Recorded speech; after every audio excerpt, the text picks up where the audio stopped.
அன்னை தமிழுக்கு முதல் வணக்கம். என் பெயர் தனஞ்சய். நான் இங்கு பேச எடுத்துக்கொண்ட தலைப்பு கல்வி கரையில. கல்வி என்பது அறிவு, திறமை, பண்பாடு போன்றவற்றை தந்து ஒரு மனிதனை முழுமையான ஆற்றல் உள்ள மனிதனாக மாற்றுகிறது. கல்வி அளவில்லாதது, முடிவற்றது.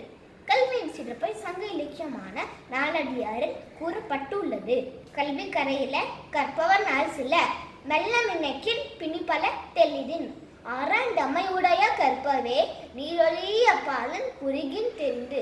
இப்பாடலின் பொருள் நாம் கற்க வேண்டிய நூல்கள் மிக பல, ஆனால் நாம் ஆளாலும் மிக குறைவு, அதில் நோய் போக மிக மிக வரைவு.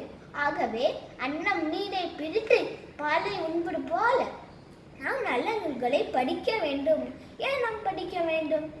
ஏனென்றால் கல்வி சாமானியனை சான்றனாக மாற்றும். மேலும் கல்வி, செல்வம், வீரம் இவற்றில் கல்விதான் அழியாத செல்வம், மற்றவை அழிந்துவிடும்.